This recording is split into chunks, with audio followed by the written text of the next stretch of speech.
இந்த வீடியோவில் தமிழ் சினிமா நடிகை அதுல்யா ரவி அவர்களை பற்றி பார்ப்போம். வீடியோவில் எண்டிங்கில் இவங்களை பற்றியான இன்ட்ரெஸ்டிங்கான விஷயங்களை சொல்லியிருக்கோம். பெயர் அதுல்யா ரவி. பிறந்த தேதி டிசம்பர் 21, 1994. உயரம் 162. பிறந்த ஊர் Coimbatore. School Vivekam matriculation school, Coimbatore.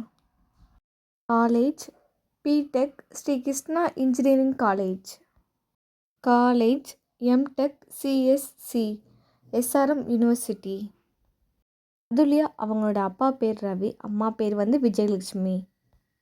Athulya அவங்க பிறந்தது வளர்ந்தது எல்லாமே கோயம்புத்தூர் தான். அவங்க சொல்லப்போனால் கோயம்புத்தூர் பொண்ணு கூட சொல்லலாம். அதுலேயும் அவங்க கிட்ட கேட்டால் படிப்புலாம் அப்படி கேட்டால் எனக்கு படிக்கவே தெரியாது, நான் படிப்பில் ரொம்ப சுமார் அப்படின்னு சொல்லுவாங்க. ஆனால் அதெல்லாம் கிடையவே கிடையாது. இவங்க என்ன ஒரு எக்ஸாம் இருந்தாலும் 3 டேஸ்க்கு முன்னாடி தான் படிப்பாங்க. அப்படி இருந்தும் இவங்க காலேஜில் இவங்க தான் ரேங்க் ஹோல்டராக வந்திருக்காங்க. பொதுவாகவே எல்லா பொண்ணுங்களுமே அப்பா செல்லமாக தான் இருப்பாங்க. அது மாதிரி தான் அதுல்யாவும் அவங்களோட அப்பா செல்லம் தான். அவங்க அப்பா என்ன சொன்னாலும் அதுக்கு மறுபேச்சு பேசாமல் ஓகேப்பா நான் செய்கிறேன்ப்பா அப்படின்னு சொல்லுவாங்களாம். அவங்க சினிமாக்குள்ளே வரேன்னு சொன்னப்போ அவங்க அப்பா சரி நீ பண்ணு அப்படின்னு அவங்களுக்கு ரொம்ப சப்போர்ட்டிவாக இருந்திருக்காங்க.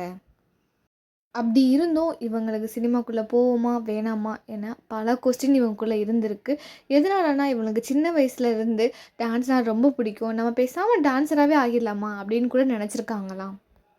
அவங்களுக்கு நிறையவே ஃப்ரெண்ட்ஸ் சர்க்கிள் அதிகமாக இருக்கிறனால தான் இவங்க காலேஜ் படிக்கும்போது அவங்க ஃப்ரெண்ட்ஸ் எல்லாம் சேர்ந்து சினிமா கிளப்னு ஒன்று உருவாக்குறாங்க. அதில் மூலியமாக தான் இவங்களுக்கு ஷார்ட் ஃபிலிமில் நடிக்க வாய்ப்பு கிடைச்சது.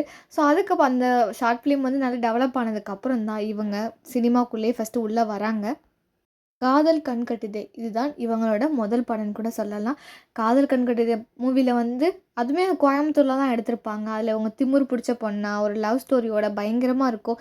இப்படி ஒரு திமிரு பிடிச்ச பொண்ணு யாருக்கு கிடைக்க மாட்டாளா அப்படின்னு நிறைய பசங்களும் ஏங்கிக்கிட்டு இருந்திருப்பாங்க. ஏன்னா அந்த அளவுக்கு இவங்களுக்கு ஃபேன்ஸு அதிகமாக வந்தாங்க. அந்த மூவி ரிலீஸ் ஆன டைமில் எல்லாரோட ஸ்டேட்டஸாக இருக்கட்டும், எல்லாரோட வாட்ஸ்அப் டிபியில் எல்லாத்துலேயுமே இவங்களோட ஃபோட்டோஸ் தான் வச்சுருந்தாங்க. அந்த அளவுக்கு இவங்க ஃபேமஸ் ஆனது இந்த மூவியில் மட்டும்தான்.